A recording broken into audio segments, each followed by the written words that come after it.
होता है तो इसमें इन दवाओं का इस्तेमाल किया जा सकता है। तो मुआलजात के लोग उसमें फिर अदविया पे लेके, यानी एक ही वर्क को 3 तरीके से किया जा सकता है। और फिर अगर उसी वर्क को प्रिवेंटिव मीजर्स के तौर पे अगर लिया जाए तो मैं समझता हूँ एक ही टॉपिक पे यानी 4 साल में 4 स्टडी हो जाएगी 4 लोगों की। तो कभी उसके कुल्लियाती पहलू से, कभी उसके प्रैक्टिकल पहलू से, कभी उसके ट्रीटमेंट के पहलू से, कभी उसके प्रिवेंशन के पहलू से। ये मेरे कहने हैं। अस्सलाम वालेकुम सर। वालेकुम सर वो need of the study sir वो कितना लंबा होना चाहिए सर? नीड ऑफ स्टडी में देखो, नीड ऑफ स्टडी में कोई बहुत लंबा तो नहीं जाता है, बस उसमें आपको ये लिखना है कि आपको ये रिसर्च करने की, ये टॉपिक आपको करने की जरूरत क्या है। इसमें आपको सिर्फ नीड ऑफ स्टडी में इतना ही आपको लिखना है। वो चाहे आपके आधा पेज में आपको नीड ऑफ स्टडी के अंदर मैं समझता हूँ कि हो जाएगा। सर उसमें सर हम लोग का जो रिव्यू लिटरेचर रहेगा, लिटरेचर रिव्यू सर, उसका भी कुछ पार्ट हम लोग को लिखना है क्या sir need of the study में? इसमें नहीं, नीड ऑफ स्टडी में आप लोगों को उसका लिटरेचर रिव्यू का पार्ट उसमें नहीं लिखना है। इसमें आपको सिर्फ ये लिखना रहता है नीड ऑफ स्टडी में कि आप अपनी स्टडी क्यों करना चाह रहे हैं। ये नीड ऑफ स्टडी में ये किया जाता है। Okay sir, thank you sir. अस्सलाम वालेकुम। वालेकुम अस्सलाम। सर मेरा सवाल ये है कि ड्यूरेशन ऑफ स्टडी और duration of protocol, duration of study और ड्यूरेशन ऑफ प्रोटोकॉल दोनों में कोई डिफरेंस है या दोनों एक ही है? देखो नहीं, एक तो ये है कि जो आपका प्रैक्टिकल वर्क है वो ड्यूरेशन ऑफ प्रोटोकॉल हुआ। जो आप प्रैक्टिकल वर्क अगर किसी में है, आप मरीज की हिस्ट्री लेना है आपको, ठीक है, या कोई किसी मर्ज की दवा दे के दवा की एफिकेसी लेना है, तो वो study of the protocol, duration of the protocol हुआ कि आपको 4 महीने की ये स्टडी है तो 4 महीने में वो आपको कंप्लीट करना है। ऐसा नहीं कि आपकी पूरी स्टडी तो 3 इयर्स की है, ठीक है, वो 3 ईयर की स्टडी है, लेकिन जो प्रोटोकॉल आपका बनेगा कि हमने 4 महीने ये वर्क किया है, जो मतलब प्रैक्टिकल एस्पेक्ट है उस काम का। हाँ। अच्छा, तो ये जो मतलब सिनॉप्सिस जो बनेगा तो उसमें ये दोनों चीजें मेंशन करनी पड़ेंगी? हाँ जाहिर है, अगर आपके ताल्लुक से अगर आपका कोई ऐसा टॉपिक है जिसमें प्रैक्टिकल वर्क है तो आपको मेंशन करना पड़ेगा, अगर नहीं है तो फिर नहीं मेंशन करना पड़ेगा। अच्छा सर, एक सवाल ये भी है कि सर नीड ऑफ स्टडी और ऑब्जेक्टिव स्टडी दोनों में क्या डिफरेंस है? एक बार देखो, जब आपको ये पता होगा कि आपको इस स्टडी से मकसद क्या है, यानी जो आप स्टडी कर रहे हैं तो उसका असल करने का मकसद क्या है, क्या ये इसका मरीज से या किसी की हेल्थ पे कोई फायदा हो रहा है या नहीं हो रहा है। अगर हो रहा है तो वही आपका मकसद होगा, वही आपकी नीड ऑफ स्टडी होगी। कि आप जो कर रहे हैं वो इस मकसद से कर रहे हैं ताकि आपको ये पता चल जाए कि इसका एक ये रिलेशन मिल रहा है। जैसे आपको अगर कुल्लियात के से चूंकि आपके हैं, तो अगर आप कुल्लियात को अगर आप मान लीजिए किसी की डिजीज को आप मिजाज से आप करना चाह रहे हैं कोरिलेट, तो वहां पर अगर आपको मिजाज से कोरिलेट करना चाह रहे हैं, अगर कोई डिजीज मिजाज से रिलेटेड है, ऐसा नहीं कि हर बार आप कर रहे हैं तो 100% आपका रिजल्ट पॉजिटिव आए, हो सकता है कभी आपका रिजल्ट निगेटिव भी आ सकता है। तो अगर आपका मकसद क्या है, आपका मकसद ये है कि अगर इसके बीच में कोई रिलेशन मिलता है तो अगर हम क्या करते हैं, ये क्या हो गया, मकसद हो गया कि हमें खोजना क्या है, रिलेशन। अगर इसके बीच में रिलेशन होगा तो हमारा मकसद क्या हो गया, रिलेशन ढूंढना। नीड ऑफ स्टडी क्या हो जाएगी कि अगर हमें पता चल जाए कि इस मिजाज के लोगों को ये डिजीज के लिए ज्यादा प्रॉन है, तो ऐसे मिजाज के लोगों को हम क्या कर सकते हैं, बहुत सारे प्रिवेंटिव मेजर्स दे सकते हैं। तो ये नीड ऑफ स्टडी में आप इसको इस तरह से आप लिखेंगे। जी सर, जज़ाकल्लाह। अस्सलाम वालेकुम सर। सर मुझे ये पूछना था सर कि जो हम लोग स्टडी डिज़ाइन जो आपने बताया सर कि स्टडी डिज़ाइन अलग अलग तरह की होंगी, जैसे ऑब्जर्वेशनल, कॉम्परेटिव, और सर हम ये कैसे डिसाइड करेंगे कि हमारी स्टडी जो हम रिसर्च कर रहे हैं या टॉपिक ले रहे हैं वो किस टाइप की होगी? आप ये है कि आप किस डिपार्टमेंट से हैं? Sir pathology, मायातुल अमराज। मोलजात से हैं, ताकुदी माहितुल अमराज से हैं। अब माहितुल अमराज से हैं तो अब उसमें दोनों तरह से भी हो सकता है।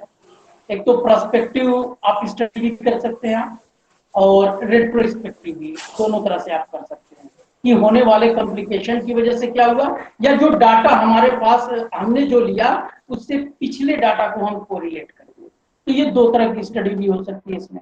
मौलजात के जो लोग रहते हैं वो ड्रग लेके आपके कभी ड्रग की इफिकेसी भी देख सकते हैं, तो उसमें वो कंपैरेटिव स्टडी भी कभी करते, कोई मॉडर्न ड्रग और यूनानी ड्रग को लेके। तो ये डिपार्टमेंट टू डिपार्टमेंट क्या है, वेरी करेगा।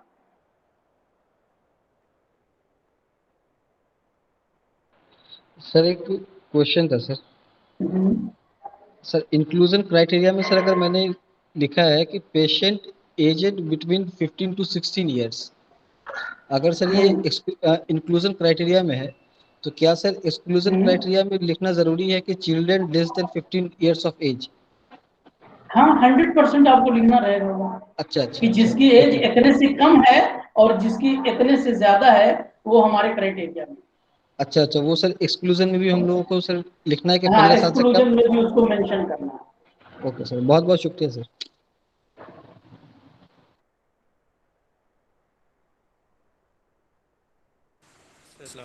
हेलो, आपकी आवाज बहुत हल्की आ रही है। बहुत हल्की आ रही है आपकी आवाज, नहीं आ पा रही। सर जो हम रेफरेंस लेंगे,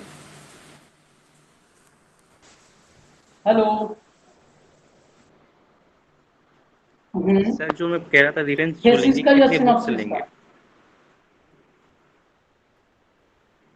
आप अपने जो रेफरेंसेस है ये आपके अपनी सिनॉप्सिस को तैयार करने के लिए आप पूछ रहे हैं या अपनी थीसिस को? अगर आप सिनॉप्सिस तैयार कर रहे हैं उसके लिए अगर रेफरेंसेस आप पूछ रहे हैं तो मैं समझता हूँ 10 से 12 काफी हो।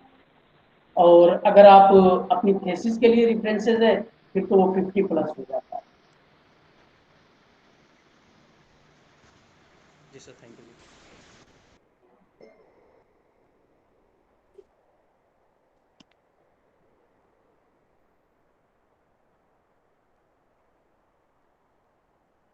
और किसी को कुछ? नहीं सर, बहुत बहुत शुक्रिया सर। सर मिनिमम कितना सैंपल साइज ले सकते हैं? मतलब मिनिमम सैंपल साइज कितना ले सकते हैं, कितने पेशेंट उसके का? देखो वो गाइडलाइंस है उसकी, रजी साहब ने उस पर दिया था। रजी साहब, आप मुझे सुन पा रहे हैं? कि आप नहीं कुछ कंक्लूड कीजिए, फिर बाद में जो भी होगा वो मैं बताता हूँ। अच्छा अच्छा अच्छा। मैं नहीं, जो मैंने उसको वो नहीं पढ़ा है कि सैंपल साइज का क्राइटेरिया क्या है, तो मैं समझता हूँ उनके क्वेश्चन का आंसर आप खुद ही दे दें। सैंपल साइज का क्या क्राइटेरिया है? और किसी का कोई क्वेश्चन है? जी सर। हाँ, और भी क्वेश्चन है तो बताओ, सब एक साथ।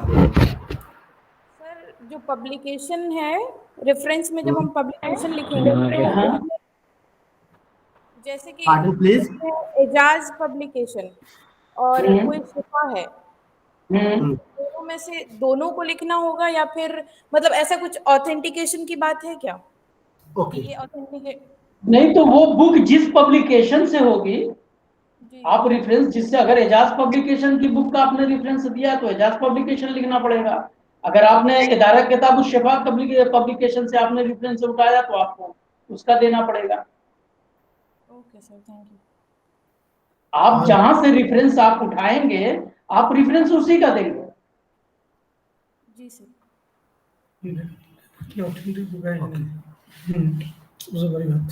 और किसी का कोई क्वेश्चन है? सलाम सर। सर मुझे ये मालूम करना है कि कभी कभी कुछ चीज़ें नेट से मिलती हैं तो उसका हम रेफरेंस दे सकते हैं सर, जैसे विकिपीडिया वगैरह में वो मिलती हैं पेपर चीज़ें। पब्लिश्ड है, जैसे चाहे विकिपीडिया पर वो पेपर पब्लिश्ड है या पबमेड पर है, इस तरह से अगर वो पब्लिश्ड पेपर है तो आप उसका रेफरेंस दे सकते हैं। तो सर उसका रेफरेंस कैसे लिखा जाता है सर? आपको लिखना पड़ेगा ये पेपर इसमें है, यहाँ ये जर्नल का नाम है, इसके पब्लिकेशन ये है। पबमेड पर है, वो जिस तरह से ये आपने दिया है ठीक इसी तरह से उसका भी आपको देना रहेगा रेफरेंस कि किसने ये स्टडी किया है। जहां राइटर लिखते हैं वहां पर स्टडी आप लिखेंगे। जी सर। ठीक है, बिल्कुल उसी तरीके से आप वो, और वो कब पब्लिश हुआ है, कहाँ से पब्लिश हुआ, उस जर्नल का नाम क्या है, किस सन में है, कौन से पेज पे है, बिल्कुल वो सारी चीजें आपको उसी तरह से देनी पड़ेगी। ओके सर मेरा एक और क्वेश्चन है सर मुझे ये पूछना है और कि जो एथिकल क्लियरेंस की बात बताई सर आपने, सर ऐसा क्या हमारे थीसिस में रह जाता है या जो हमारी टॉपिक रहती है जिसमें हमें क्लियरेंस नहीं मिल पाता है, ऐसी क्या कमी रह जाती है? इसमें कोई ऐसी चीज, बहुत सारी चीजें ऐसी जिसको गवर्नमेंट ने बैन कर रखा हो, उस लेवल पे भी कभी वो होता है। और कभी क्या होता है कि जो आप टॉपिक ले रहे हैं वो कभी कोरिलेट नहीं होता, यानी जो आप टॉपिक ले रहे हैं, आप जो करना काम चाह रहे हैं, वो दोनों क्या है एक दूसरे से मैच नहीं हो पाता है, तो वो समझ में ही नहीं आता कि आप वर्क करना क्या चाह रहे हैं। तो इस वजह से भी आपकी जो सिनॉप्सिस है वो रिजेक्ट हो जाती है, बोर्ड ऑफ स्टडी में वो पास नहीं हो पाता है। जी sir, thank you sir. Okay, और किसी का कुछ है? लगता है सबका क्वेश्चन खत्म हो गया। Okay, one by one question का आंसर, 3-4 क्वेश्चन में आंसर देना चाहिए। Excuse me sir, sample size हाँ, वो सैंपल साइज भी मुझे याद है। 3-4 क्वेश्चन है जिसका मैं आंसर देना चाहूंगा। सबसे पहला क्वेश्चन आया था जो कि मैंने सुना था कि टाइटल के लिए कोई लिमिटेशन है क्या? तो एज आप लोग को पिछला लेक्चर याद होगा, मैंने बताया था कि मैक्सिमम जो वर्ड होना चाहिए वो 15 वर्ड होना चाहिए। एज प्रिसाइज आप जितना छोटा रखें उतना बेहतर है, लेकिन चीजें इतनी हो ताकि बात क्लियर तौर पे समझ में आए, लेकिन मैक्सिमम अप टू 15 वर्ड, उससे ज्यादा लंबा नहीं करेंगे। ये कई जगह की गाइडलाइन में है। सेकंड है सैंपल साइज। सैंपल साइज अलग अलग टाइप के स्टडी के लिए अलग अलग होता है। अगर आप पायलट स्टडी करते हैं तो पायलट स्टडी 1 से 2% और 5% में हो जाता है। वहीं आप क्लिनिकल स्टडी करते हैं तो मिनिमम, जैसे हम लोग के डिसर्टेशन थीसिस के लिए है, तो उसमें आपको मिनिमम 30 से 60 सबके सैंपल साइज को इवैल्यूएट करने के लिए अलग अलग फॉर्मूला है जो ICMR के इस पे है।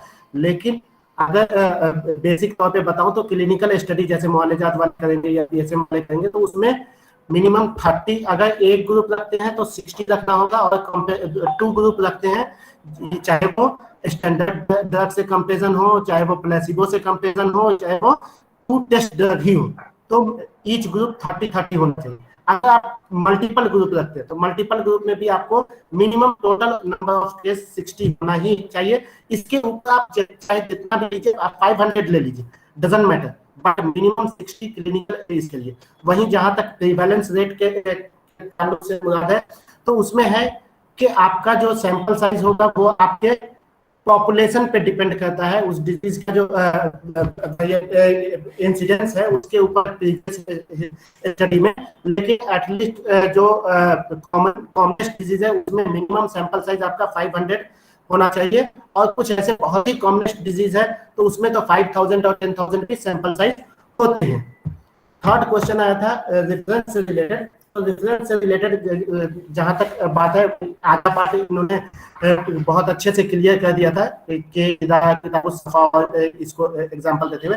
ऑनलाइन वाला जो रेफरेंस होता है, ऑनलाइन वाला रेफरेंस भी ठीक उसी तरह लिखना होता है। सबसे पहले ऑथर नेम, कभी भी आप रेफरेंसेस लिखेंगे ये बात ध्यान में रखिए, सबसे पहले ऑथर नेम, उसके बाद आप कहाँ से लिया है आपने ये, उसके कौन से जगह से लिया, जैसे ऑनलाइन काम है तो आपने कौन से वेबसाइट से लिया, उस वेबसाइट का एड्रेस, फिर उस वेबसाइट के बाद उसमें साइटेशन, उसका साइटेशन आईडी क्या है, उस पार्टिकुलर टॉपिक का आईडी क्या है, वो आईडी, फिर आपने उसको कब लॉगिन किया या कब उसको आपने देखा, वो डेट एंड टाइम, ये सारी चीजें मेंशन करनी होती है ऑनलाइन वाले से जो भी आप रेफरेंसेस लेते हैं।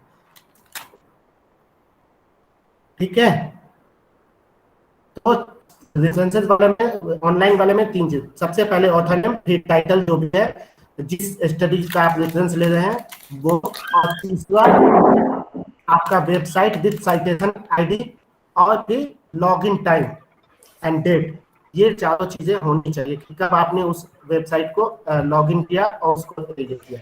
तो उसका सबसे अच्छा तरीका ये होता है कि आप सीधे सीधे जो एड्रेस बार होता है उसको कॉपी करके वहां रेफरेंसेस निकाल दें ऑथर नेम के बाद।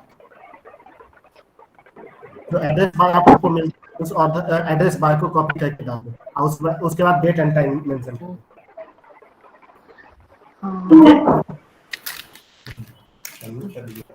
सर अगर कॉम्पेरेटिव स्टडी करते हैं तो उसमें दो ड्रग है, यूनानी और एलोपैथिक, तो दोनों में 30-30 मिनिमम लेंगे दोनों ड्रग्स के लिए। मिनिमम वही बताया मैंने कि अगर आप मॉडर्न से कंपैरिजन करते हैं तो अमूमन मॉडर्न ड्रग से कंपैरिजन जो होता है हम आयुष सिस्टम के लिए वो स्टैंडर्ड कंपैरेटिव स्टडी कहलाता है। यानी कि चूंकि वो मॉडर्न का already evidence based medicine proven है और हम यूनानी को उसके साथ कंपैरिजन कर रहे हैं तो इसलिए वो स्टैंडर्ड कंपैरेटिव स्टडी कहलाता है।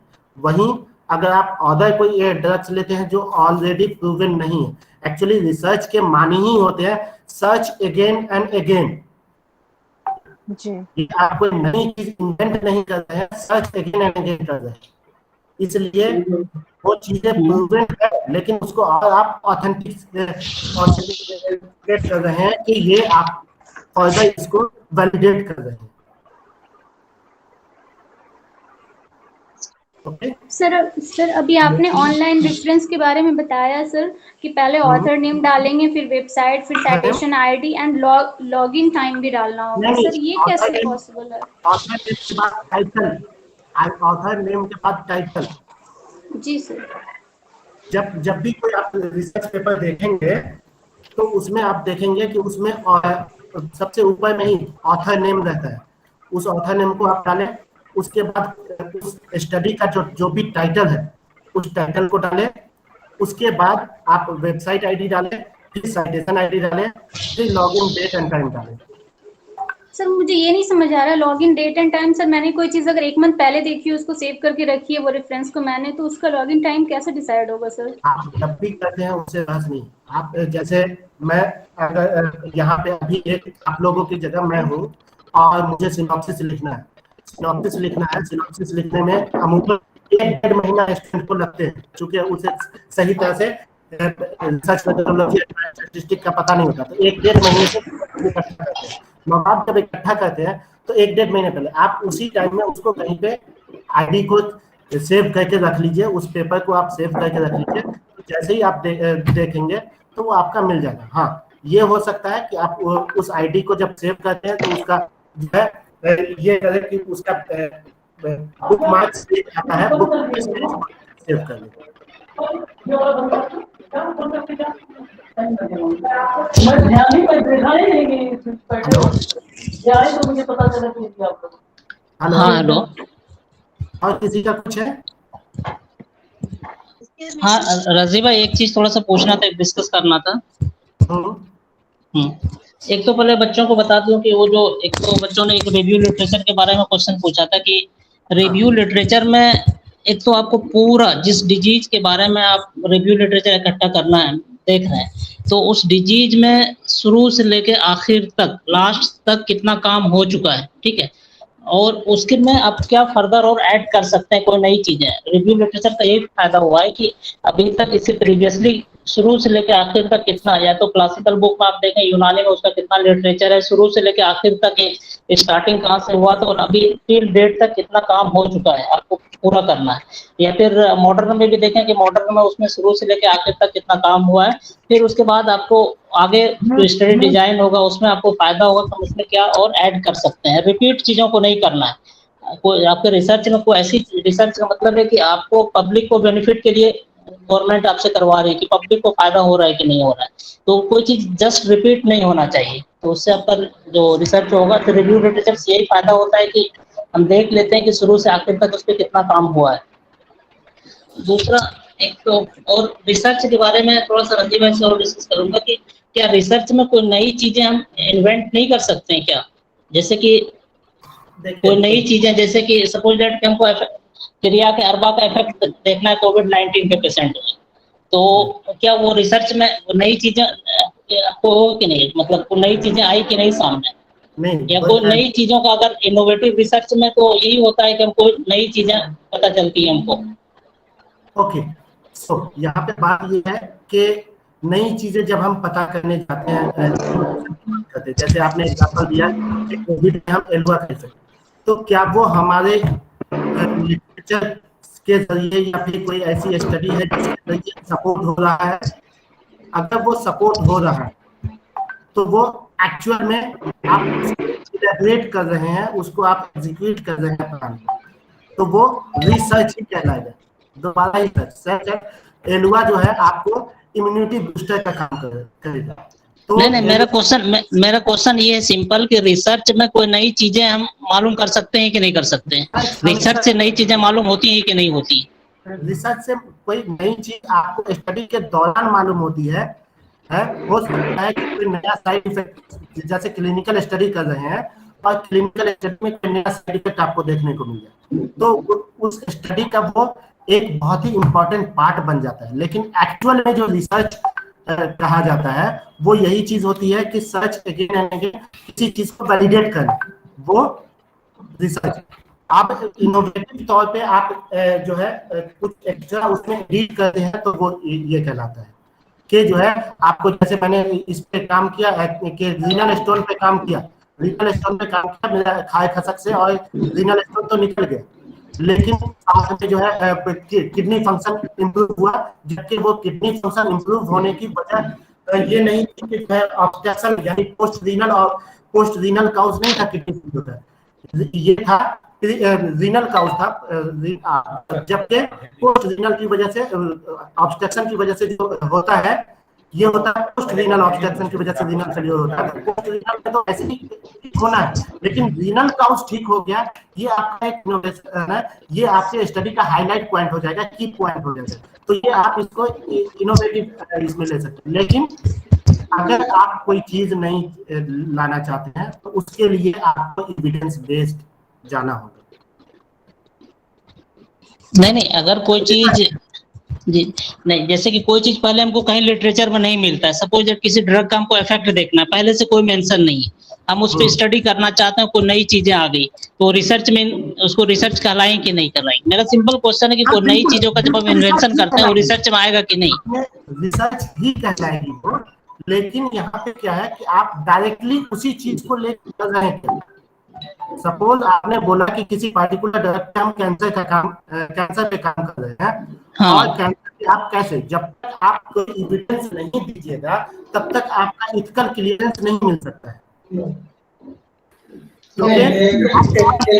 बोल रहा हूँ कि मेरा क्वेश्चन इसी से रिलेटेड है कि जैसे सपोज कीजिए अभी कोविड-19 है ना, क्लोरोक्विन का एक्शन कहीं पे नहीं लिखा था कि ये कोविड के दौरान यूज होता है ना, मैं इसको मतलब थोड़ा हट के बोल रहा हूँ। कहने का मतलब है कि क्लोरोक्विन का कहीं इंडिकेशन किसी में नहीं लिखा था तो मतलब जो उसको कोविड के लिए यूज किया जाता है। अब उन्होंने कोविड के पेशेंट पे यूज किया, उसका फायदा जो भी और जो भी है, तो ये रिसर्च के कैटेगरी में आएगा या नहीं आएगा, ये असल में का क्वेश्चन है। ये एक्सपेरिमेंटल स्टडी होगा, नहीं कोई भी स्टडी हो रिसर्च में नहीं, जैसे कि रिसर्च के डेफिनेशन में जैसे कि बार-बार ये बोला जा रहा है कि मतलब रिसर्च में कोई research again and again research करना उस चीज को, नहीं वो तो है ही, लेकिन नई चीजें जैसे कि बताया जा रहा है कि नई चीजों को नहीं कर सकते हम, नई चीजों को, तो मेरा इसी पे ऑब्जेक्शन है कि नई चीजों को भी कर सकते हैं और दूसरा हम उसी चीज को वैलिडेट करने के लिए भी कर सकते हैं, both included in the research, ये कहना। अभी बहुत अच्छा डॉक्टर लतीफ ने एग्जांपल दिया वो हाइड्रोक्सीक्लोरोक्विन या आइवरमेक्टिन के बारे में, कि पहले से तो किसी को पता नहीं था कि कोविड पे इफेक्ट लगता है, लेकिन चूंकि हाइड्रोक्सीक्लोरोक्विन या आइवरमेक्टिन को हाइपोथेटिकली ये बना के एक्सपेरिमेंटल स्टडी की गई और उसके अकॉर्डिंगली जो है इसको वैलिडेशन मिला। बिल्कुल। हाँ, तो एक्सपेरिमेंटल स्टडी भी रिसर्च में इंक्लूड है। हाँ, वो एक अलग ये होता है, लेकिन उसके लिए भी आपको कहीं ना कहीं से कुछ ना कुछ एविडेंस देना पड़ेगा इथिकल क्लियरेंस के लिए। नहीं वो तो एथिकल क्लियरेंस का तो अलग इशू है। जहाँ तो उसकी बात है कि एथिकल का क्लियर तो जाहिर बात आप बताएंगे कि हम उसको उससे मैकेनिज्म बताया जाएगा, ये प्रॉब्लम हो रही है, वो एक अलग इशू है, हम उसको बात नहीं करें। अच्छा, एक क्वेश्चन का आंसर मैं भी देना चाह रहा हूँ जो बच्चों ने पूछा था को गाइड एंड गाइड से रिलेटेड, कि को गाइड या गाइड सेम डिपार्टमेंट का होना चाहिए या अलग डिपार्टमेंट का होना चाहिए। तो इसमें सबसे पहली चीज तो यह है कि को गाइड मस्ट नहीं, मतलब अगर कोई स्टूडेंट ये सोच रहा है कि को गाइड मस्ट है, ऐसा नहीं। दरअसल को गाइड की जरूरत कहाँ पे पड़ती है? सपोज कीजिए कि आप आवाज क्लियर नहीं आ रही है सर, आवाज अब क्लियर बहुत है? अनम्यूट है कई लोगों का। अब आवाज आ रही है?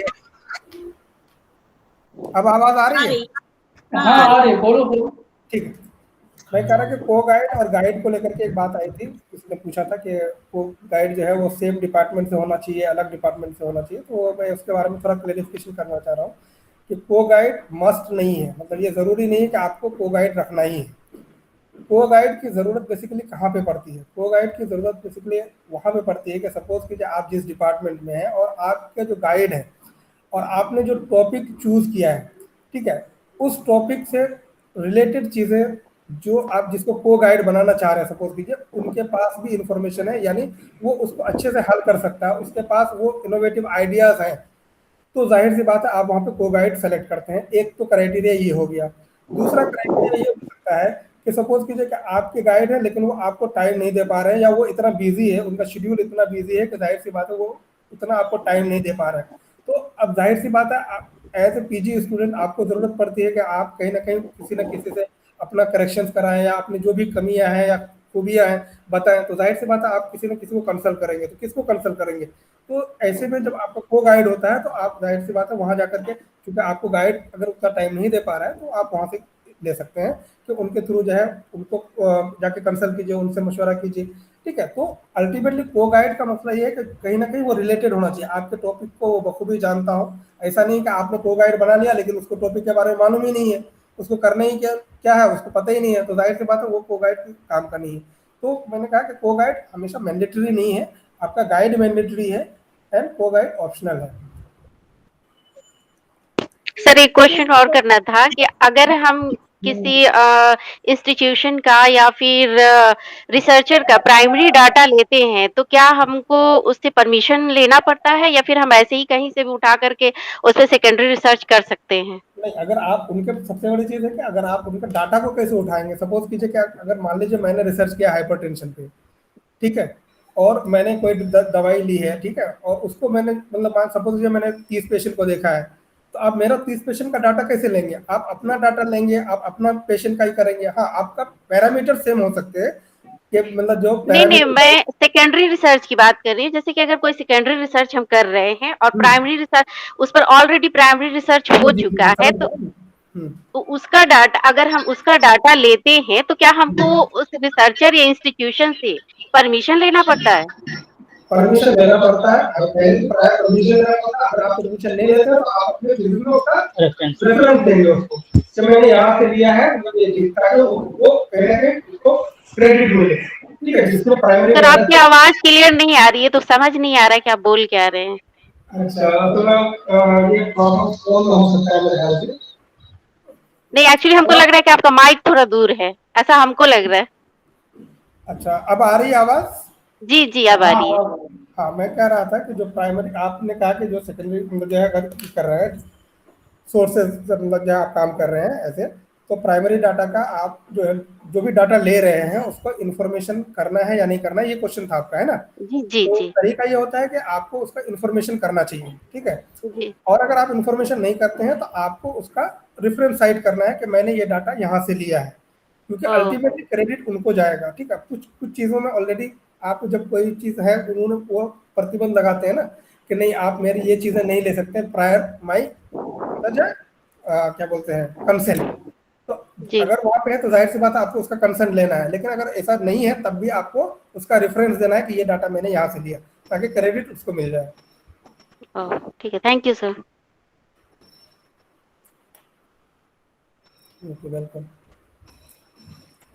अच्छा, एक चीज और था कि सैंपल साइज को लेकर के मतलब डॉक्टर अजीज साहब ने बहुत अच्छे से बताया, लेकिन उसमें एक चीज और भी है जो मैं थोड़ा सा उसमें ऐड कर रहा हूँ कि सैंपल साइज का बेसिकली बहुत मतलब अलग अलग स्टडीज के लिए अलग अलग क्राइटेरियाज है और अलग अलग स्टडीज के लिए अलग अलग फॉर्मूले हैं, ठीक है। उस फॉर्मूले के तहत आप बेसिकली क्या निकालते हैं, अपना सैंपल साइज निकालते हैं।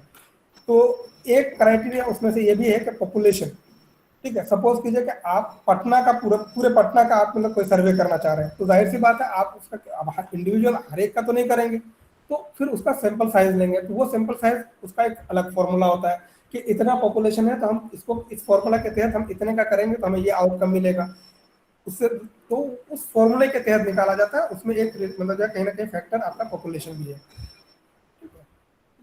सैंपल साइज के बारे में एक ये ऐड करना चाहूँगा कि सैंपल साइज का कोई एग्जैक्ट फॉर्मूला नहीं, लेकिन उसका एक तरीका ये है कि उसमें 2 एरर होता है, अल्फा 1 एरर होता है और बीटा 1 एरर होता है।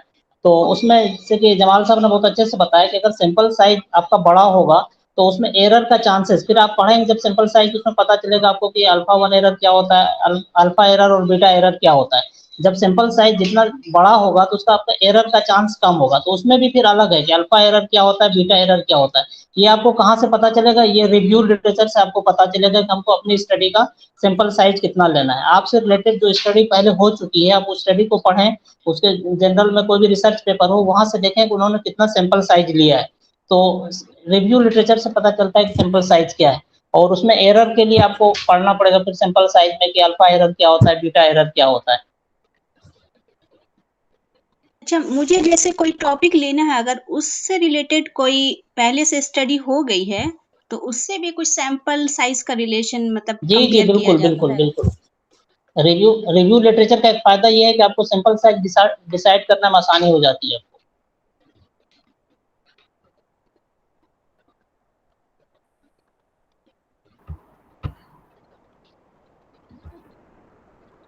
डॉक्टर तनवीर। जी सर, जी बताएं सर।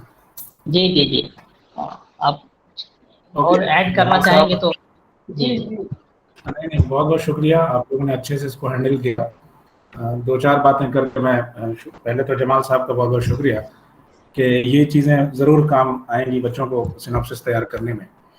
और जो 2-4 क्वेश्चन है सिनॉप्सिस रिलेटेड मैं सुन रहा था, एक तो सैंपल साइज का आ रहा था, एक रेफरेंस का मामला आ रहा था, ऑब्जेक्टिव और नीड ऑफ द स्टडी तो लिटरेचर मामला है, उसका मीनिंग उर्दू में समझ लेंगे तो उसी से पता चल जाएगा। एक मकसद होता है, एक ज़रूरत होती, तो वो एक बड़ा मसला नहीं है। एक ने सवाल पूछा इंक्लूडिंग क्राइटेरिया का और फिर जो एक्सक्लूजिंग क्राइटेरिया का, तो जो इंक्लूडिंग में जुड़ेगा उसकी जो बियॉन्ड लिमिट बात है वो एक्सक्लूडिंग में जुड़ जाएगा। खैर, सैंपल साइज का जहाँ तक मामला है उसके कुछ फार्मूलाज भी आते हैं और पिछली स्टडी से पता चलता है।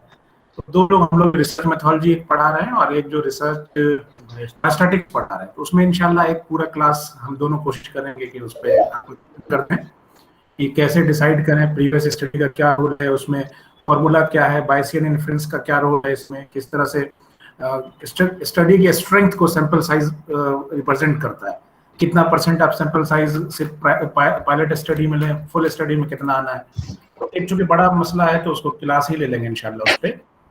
दूसरी बात रेफरेंस की आती, एक तो बात आ रही थी कि नेट से कैसे लें। नेट से 2-3 तरह की चीजें आपको मिलेगी। एक तो आपको रिसर्च मिलेगा, चाहे वो रिसर्च पेपर हो या रिव्यू पेपर हो, तो वो उसमें लिखने का तरीका 5, 6, 7 तरीका राइज है, जिसमें से एक मोस्ट कॉमन जो है ना वैंकूवर स्टाइल कहलाता है।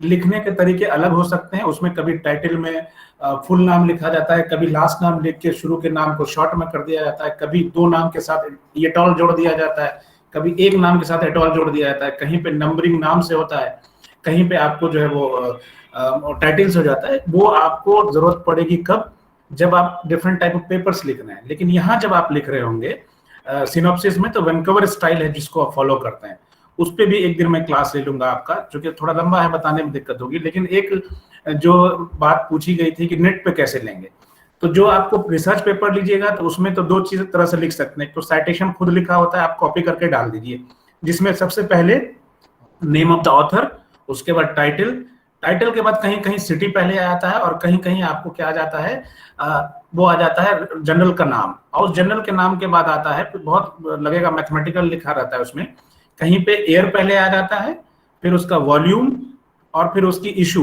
मतलब कि जैसे एक जो इशू होता है साल में एक इशू माना जाता है, वॉल्यूम माना जाता है साल को। जैसे 10 साल से अगर एक जर्नल छप रहा है तो इस साल जो 10वां साल में उसका वॉल्यूम 10 हो जाएगा। और उसका इशू साल में हो सकता है, कुछ जर्नल है जैसे आपको आईएमए का जर्नल है, या फिर आपका जर्नल है लैंसेट आप ले लें, या फिर नेचर ले लें, तो इसके कई जर्नल है जो हफ्ते में 2 बार छप जाते हैं। तो साल में उसके 50 इशू हो सकते हैं, 12 इशू भी हो सकते हैं, और 1 इशू भी हो सकता है। बायनुअल हो गया, 2 इशू हो गया, तो वो लिख दिया जाता है बाद में उसका पेज नंबर। तो पेज नंबर लिखने के भी स्टाइल अलग हैं। कुछ लोग पेज नंबर सिर्फ 1 से शुरू करते हैं, कुछ जगह EABC इस्तेमाल होता है, कुछ जगह पेपर जर्नल इतना लंबा होता है कि थाउजेंड्स में आ जाएगा। तो वो मेनली आपको वन कवर स्टाइल में डिस्कस कर लूंगा कैसे लिखना है। लेकिन अगर रिसर्च जर्नल ना हो तब कैसे लिखे? जैसे आपको नेट पे कोई रिपोर्टिंग मिल सकती है, हेल्थ रिपोर्टिंग हो गई, अच्छे अच्छे जो मीडिया हाउस है जो हेल्थ रिपोर्ट करते हैं, अच्छा जो आपका राइटर में पेपर है वो हेल्थ रिपोर्ट करता है, या कहीं पे आपको खबर की न्यूज आ गई, उसको भी आप दे सकते हैं रेफरेंस में। लेकिन जब ये सारी चीजें लिख लें तो वहां पे date of citation and time of citation जरूर दें। जैसे एक रिपोर्ट आई नेट पे कि इस तरह के फिनोमेना पाया गया, इतने लोग उसमें जो है पीड़ित पाए गए, ठीक है, आपने आज रिसर्च दिया, टाइम नहीं लिखा, और 2 साल बाद कोई सर्च कर रहा है उसको वो नहीं मिलेगा उस पोर्टल पे। तो क्या होगा? अगर आपने डेट और टाइम नहीं लिखेगा तो वो आपको सीधे कहेगा इसने गलत रिपोर्टिंग की, नेट पे नहीं मिल रहा है। तो आप जब वो टाइम लिख देंगे तो साइंस इतनी डेवलप हो गई, बैक में जाके उसको निकाल लेगी कि इस डेट पे कोई ना कोई चीज उस दिन जो डाली गई थी। तो आप गलत ना हो इसलिए आप एकदम उसमें टाइम और देना बहुत जरूरी, एयर डेट टाइम, ये 3 चीज बहुत है। जैसे मान लिया आप एक रेफरेंस सर्च कर रहे हैं, हाइपोलिपिडीमिया में किसी ड्रग का इफेक्ट आप देखना चाह रहे हैं, आपने सर्च किया, आपको मिल गया रेफरेंस, तो आज ही उसको लिख के टाइमिंग आप रख लीजिए। एक ब्रैकेट के अंदर जो है ना, बड़ी ब्रैकेट के अंदर जो साइटेड ऑन लिखा जाता है, इतना तारीख को इतने बजे लिख दीजिए। अब कोई 2 साल बाद, 1 साल बाद, या फिर आपका गाइड बोलेगा कि मैं नहीं मानता, मुझे दिखाओ, तो आप सर्च करके देखेंगे नहीं मिला, बोले सर नहीं मैंने जब लिया था तब था, अब मैं ले रहा हूं तो नहीं। इस तरह से लिख सकते हैं रिसर्च में आपको हमेशा। और जहां तक बात की इन्होंने कि अगर हम किसी का रेफरेंस ले रहे हैं, प्राइमरी डाटा की बात कर रही थी, सेकंड प्राइमरी डाटा पे सेकेंडरी रिसर्च कर रहे हैं, जैसे मेटा एनालिसिस में आता है, तो उसमें आपको जब रिसर्च आप ले रहे हैं किसी से डाटा, तो आपका way of collection of data क्या है? क्या उसने खुद आपको दिया है? अगर मान लिया उसकी थीसिस नहीं छपी है, पेपर नहीं आया है, तो आप कैसे लेंगे? उनकी थीसिस से लेंगे। तो जब आप थीसिस से लेंगे तो जो उसका प्रिंसिपल इन्वेस्टिगेटर है या फिर जो इंस्टीट्यूट इन्वॉल्व है उनको आप लेटर लिखेंगे कि ये मैं रिसर्च लेना चाहता हूं, आप उसको अलाउ कीजिए, ठीक है। अदरवाइज नहीं तो अगर कहीं पे उसका छपा हुआ है तो वो जनरल अलाउ करता है आपको, जनरल लिखता है। जब आपको थीसिस पेपर आप छाप रहे होंगे या थीसिस को आप पब्लिश कर रहे होते हैं, जनरल उसमें लिखता है कि इसके किसको जाना है, इसकी जो है वो मतलब कि अथॉरिटी किसको जाती है। तो कुछ जर्नल आपको नहीं देगा साइटेशन, इसलिए कि वो पेमेंट कीजिएगा तब मिलेगा। अगर पेमेंट की जरूरत नहीं पड़ रही है तो आप पब्लिक डोमेन में रही चीजों को डायरेक्ट बिना पूछे दे सकते हैं। लेकिन लिखते वक्त इस चीज का ध्यान रखेंगे कि एज इट इज उनका जो वर्ड है उसको नहीं लिखना है, क्योंकि एक अब नई टेक्निक आ गई है जिसको कहते हैं प्लेगरिज्म चेक। तो आपके वर्ड को जो आपने लिखा है ना, उसको 20 लाइन को उठा के नेट पे डाल देगा, अब वो दिख देगा कि ये एज इट इज वो सर्च करके निकाल देगा नेट पे। अगर पहले से कोई चीज अवेलेबल है तो आपको बता देगा वो कि इस बंदे ने यहाँ से उठाया है, तो आपके जर्नल को रिजेक्ट कर देगा। 5 से 10% से ज्यादा प्लेगरिज्म जो है ना वो अलाउ नहीं करता है कोई भी जर्नल, तो उसमें आप धरा जाएंगे। आप सारे लेटर सारे आपके ऑनलाइन छपने हैं पेपर, वहां पे किसी से परमिशन नहीं लेना है, उनकी बात लिखिए अपनी लैंग्वेज में, ठीक है, उनका डाटा इस्तेमाल कीजिए अपनी लैंग्वेज में, लेकिन ड्यू आपको उसको रिस्पेक्ट देना जरूरी है। एक और क्वेश्चन आया था, जैसे डॉक्टर निजाम ने किया था, तो मैं उसमें थोड़ा सा अपना ऐड करना चाहूंगा। डॉक्टर निजाम, असल में आप जो रिसर्च की बात कर रहे थे वो रिसर्च के डिफरेंट टाइप में आता है। बेसिक रिसर्च, तो बेसिक रिसर्च में भी 2 पहलू होता है। एक तो ऐसा रिसर्च जिसमें आप हाइपोथेसिस डेवलप करते हैं, जैसे हमने एक हाइपोथेसिस डेवलप किया कि असबाब सत्ता जरूरिया को का एक ऐप डेवलप हम कर सकते हैं क्या, तो ये भी बेसिक रिसर्च है। हम अपने थ्योरी को वैलिडेट कर रहे हैं सॉफ्टवेयर के बेसिस पे। और एक रिसर्च ऐसा होता है जिसमें आप हाइपोथेसिस का मतलब क्या होता है, पहले आपने कैलकुलेशन कर लिया कि इसका रिजल्ट ये आएगा, ये ऐसा होगा। इस तरह की रिसर्च जिसमें हाइपोथेसिस हम ड्रॉ नहीं कर सकते, बेसिक रिसर्च में जो बेसिक रिसर्च होती है उसमें हम कर सकते हैं। उसके नतीजे मालूम नहीं है। जहां तक आप कोविड की बात कर रहे थे या फिर 2 मॉडर्न दवा की बात हुई थी, तो अगर कोविड में कोई दवा डायरेक्ट, जाहिर सी बात है नई डिजीज है, नया दवा तो कोई होगा नहीं उस पर कि कोविड में पहले भी दवाओं का रिसर्च हुआ है। तो फिर हम रिसर्च के दूसरे दर्जे पे जाके देखते हैं कि कोविड के सिम्टम्स क्या हैं, उनके सिम्टम्स के हिसाब से हमारी क्या दवा उस पर काम करेगी। तो यहाँ भी तो पहले के रेफरेंस मिल गए ना। जैसे बुखार है तो अपने यहाँ हमने फीवर की एक दवा इस्तेमाल की, इन्फ्लामेशन हो जा रहा था, एंटी इन्फ्लामेटरी ड्रग का इस्तेमाल किया। जैसे उसमें देखा कि लंग्स में कंजेशन आ रहा है तो लंग्स पे खुसूसी ऐसी दवाएं जो आपको बारिदियाबिस हो, यानी कि वहाँ के कंजेशन में अगर फ्लूइड है उसको कम कर सके, या फिर ब्रोंकोडायलेटर का इस्तेमाल हो। तो जब हमको डायरेक्ट कोई दवा नहीं मिलती है तो उनके साइन ऑफ सिम्टम्स, उसूल इलाज जिसको हम बात करते हैं, या लाइन ऑफ मैनेजमेंट जो कहते हैं मॉडर्न वाले, वो भी इसी तरह ट्रैक आउट करते हैं कि डायरेक्ट अगर कोई इस्तेमाल ना हो तो उनसे जुड़ी हुई चीजों को, तो ये भी तो रेफरेंस मिल गया आपको, तो ये भी रिसर्च में आएगा। लेकिन वो जो बात आप कर रहे थे एकदम नई बात, कोविड पे होने वाली कोई भी रिसर्च नई नहीं है, डिजीज नहीं है, अप्रोच पुराना हमको मिल जा रहा है। लेकिन वो जो जिसकी बात आप कर रहे हैं कि एकदम नया रिसर्च, वो बिना हाइपोथेसिस के ड्रॉन होगा, और इस तरह के रिसर्च यूनानी में अब तक नहीं हुए हैं। ठीक है, ये जब पुरानी टेक्स्ट में देखिएगा तो उनकी भी जो बातें लिखी गई हैं वो कभी एक्सीडेंटल, कभी इल्का, कभी डिफरेंट वर्ड से हो गया। मॉडर्न में भी 80% जो रिसर्च हुई है वो आपको एक्सीडेंटल हुई है। लेकिन अगर इस तरह की रिसर्च आपको प्लान करना है तो सरकार आपको तभी अलाउ करेगी जब उसके पूरे स्टेप को फॉलो करेंगे। यानी पहले आपको लैब में जाना पड़ेगा, पहले आपको क्लिनिकल से पहले एक्सपेरिमेंटल करना पड़ेगा, तब उस मॉडल को लाके आप यहाँ एनिमल पे, हेल्दी पे कर सकते हैं, या फिर आप जो वॉलंटियर्स हैं उस पे कर सकते हैं, या हेल्दी वॉलंटियर्स या पेशेंट पे कर सकते हैं। तो ये मेरी समझ थी कि उस रेफरेंस से आप किससे बात करना चाह रहे थे। अदरवाइज अभी तक जितने रिसर्च हैं कहीं ना कहीं अगर डायरेक्ट दवा नहीं मिलती है तो आप डायबिटीज पे देख लीजिए ना, अपनी कौन सी दवा है जो डायबिटीज पे ट्रायल हो चुकी है पहले, हम किस तरह से उसको ले जाते हैं कि हाइपोग्लाइसेमिक इफेक्ट देख लिया इस ड्रग का, तो अच्छा ठीक है डायबिटीज में इसको यूज कर लेते हैं। वहां भी तो डायबिटीज की किसी बुक में बहुत कम दवाएं आपको मिलेगी, बहुत कम, कि जो डायबिटीज में डायरेक्ट आपको इस्तेमाल होती है। हाइपरलिपिडेमिया में कहाँ से आप ढूंढ लीजिएगा, ये टर्म था ही नहीं यूनानी में। तो हम साइन एंड सिम्टम्स और अपने उसूल इलाज से उसको अप्रोच करते हैं। ठीक है जमाल साहब, बहुत अच्छा रहा। मुझे लगता है कि लड़कों ने आज डिस्कशन भी बहुत हेल्दी किया है इसमें, तो ज्यादातर बातें समझ में आ गई होगी। सैंपल साइज को लेके, रेफरेंस को लेके, तो हम भी और डॉक्टर रजी भी आपसे जल्दी ही 1-2 क्लास में उसको बात कर लेंगे, तो मैक्सिमम में जो है बात आ जाएगी। और भी कोई सवाल हो सर से पूछ लें। बहुत बहुत शुक्रिया इसको समाप्त करने के लिए। नेक्स्ट मुझे लगता है शमीम साहब जुड़े हुए हैं, अगर सुन रहे हैं तो आप बता दें टॉपिक, तो लड़कों को पता चल जाएगा कि उस दिन क्या लेने जा रहे हैं आप, या फिर शेयर कर देंगे बाद में आप।